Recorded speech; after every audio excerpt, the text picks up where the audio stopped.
Before we dive into today's story, I wanted to take a quick moment to talk about this channel.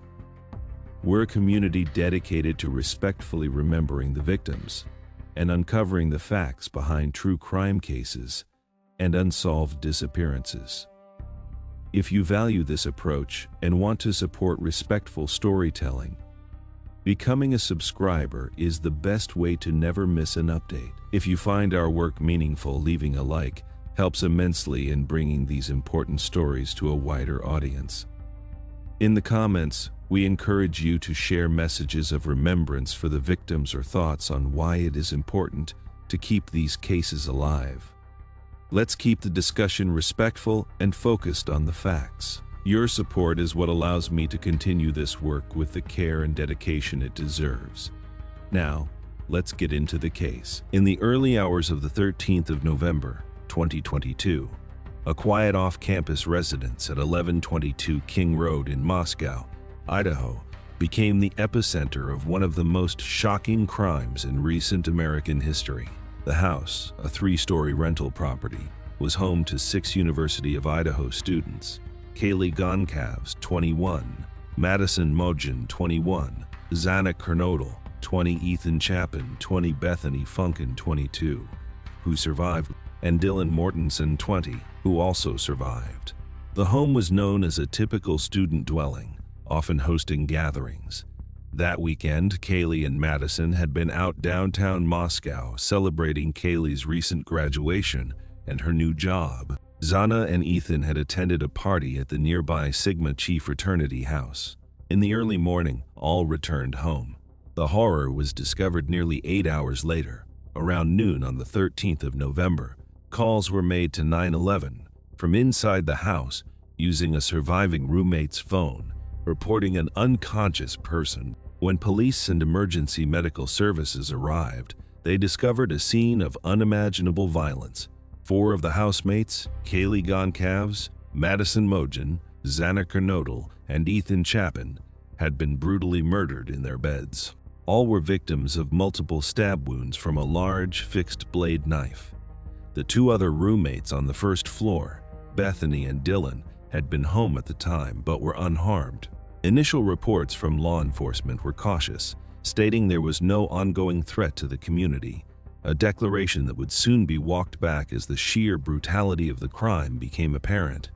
The close-knit college town of Moscow, with a population of around 25,000, was plunged into fear and grief. The University of Idaho campus went into lockdown, and students fled home early for Thanksgiving break, leaving a ghost town gripped by terror.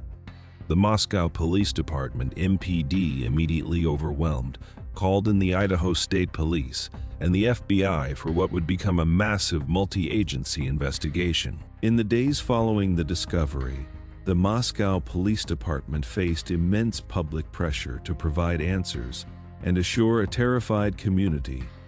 The investigation, led by MPD in collaboration with the FBI and Idaho State Police, became a monumental forensic and digital undertaking. A key early clue came from neighborhood security footage and traffic cameras. Investigators identified a white Hyundai Elantra, model years 2011 to 2013, in the vicinity of the King Roadhouse during the critical time window of the murders, between 3 a.m. and 4 a.m. The car was seen driving in the area and leaving at a high rate of speed. On the 7th of December 2022, the police publicly appealed for information about this vehicle, releasing images of a similar car. This public plea would prove to be a pivotal moment. Simultaneously, investigators were piecing together the victim's final hours through digital footprints. Cell phone data showed the survivors had been home by around 1 a.m. The last outgoing calls and messages from Kaylee Goncalves and Madison Mogen were made just before 3 a.m. to Kaylee's ex-boyfriend. These calls, initially a focal point for online speculation, were ultimately deemed unrelated to the crime by investigators. The timeline was refined.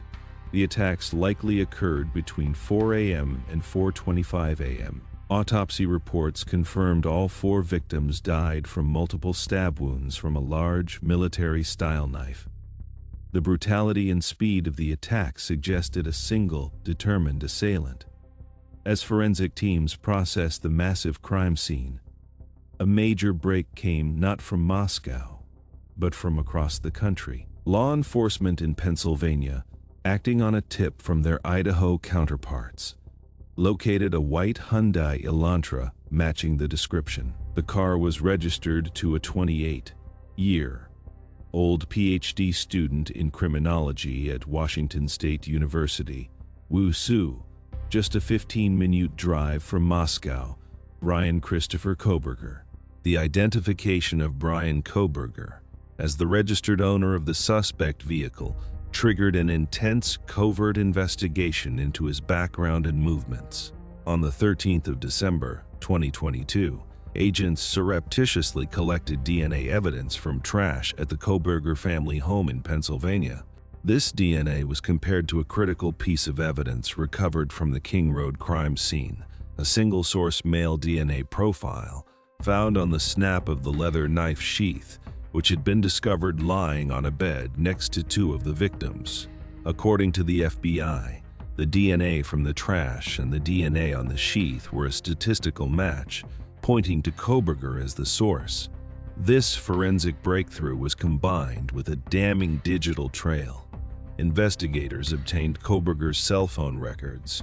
The data allegedly showed his phone was in the vicinity of the King Road house in the hours before and during the estimated time of the murders.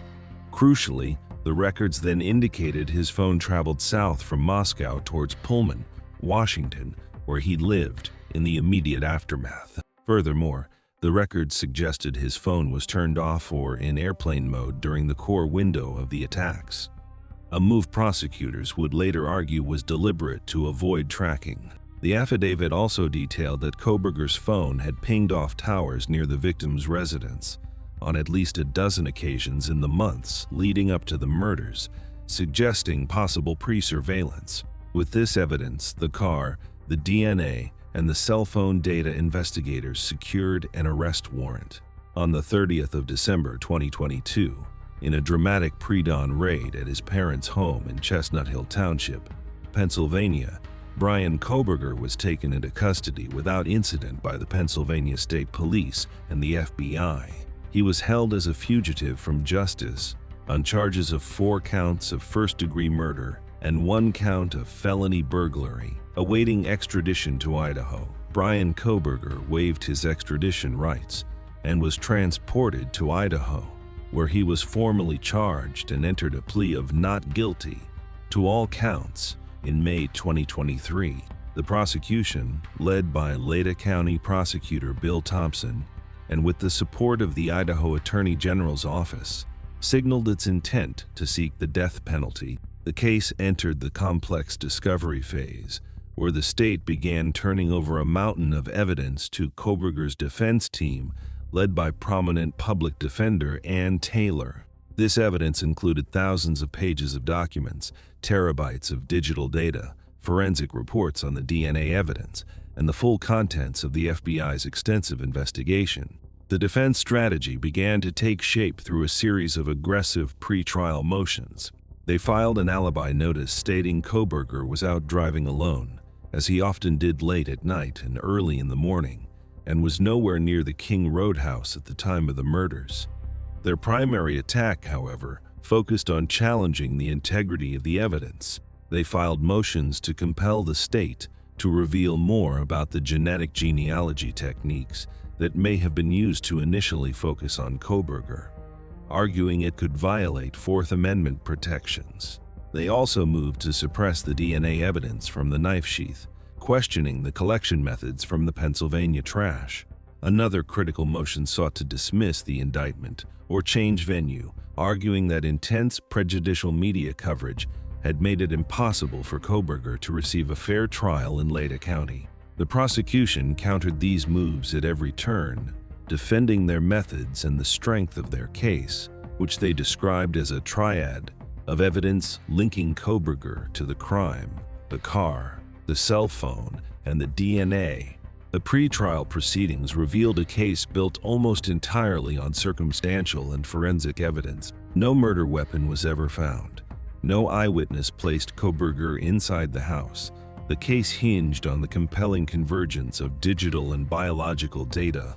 A key figure in the narrative remained the surviving roommate, Dylan Mortensen, whose eyewitness account, detailed in the PCA, described seeing a masked, bushy-browed man clad in black walking past her in the house that night. Her testimony was anticipated to be a cornerstone of the prosecution's attempt to put a human face on the digital and forensic web they had spun. As of this recording, the case of the Idaho student murders remains in the pre-trial phase, with a trial date tentatively set for the summer of 2024. The legal process has been slow and methodical, marked by sealed hearings and protective orders to ensure a fair trial. The case has already left an indelible mark on the community, the nation, and the true crime landscape. The city of Moscow and the University of Idaho have begun a long healing process, with memorials established for the 4 students. The tragedy sparked intense national conversations about campus safety, the ethics of true crime speculation on social media, and the frightening randomness of the violence, which targeted seemingly random, beloved young people in the safety of their own home. The legacy of the investigation is one of modern forensic collaboration. The rapid identification and arrest of a suspect, just 6 weeks after the murders, showcased the power of integrated resources, local police work, state-level support, and federal capabilities in digital forensics and DNA analysis. However, the defense's vigorous challenges also highlight the evolving legal battlegrounds over these very technologies, from genetic genealogy to cell site location analysis. The upcoming trial promises to be a high-stakes forensic duel, dissecting the meaning of a DNA trace on a button snap and the journey of a pixelated white car in the night. For the families of Kaylee, Madison, Xana, and Ethan, the wait for justice is agonizing. They have attended every hearing grieving in public, while clinging to the hope that the legal system will deliver accountability. The case of Bryan Kohberger is not yet a closed chapter in the Hidden Truth Casebook, but an active, painful, and closely watched saga. It stands as a somber reminder of the fragility of life and the profound dedication required to pursue truth in the wake of senseless horror. The final judgment, when it comes, will not bring back the 4 vibrant lives lost, but it will determine whether the complex web of evidence painstakingly woven by investigators can withstand scrutiny and finally provide a measure of resolution to a shattered community. As we conclude today's story, let's once again remember the lives affected. If you found this exploration meaningful and want to support respectful storytelling about real cases, please consider leaving a like. It helps more than you know. To stay updated with our deep dives into unresolved histories, hit that subscribe button, and in the comments below, feel free to share a thought in memory or why you believe remembering these stories matters. Thank you for watching and for being a part of this thoughtful community.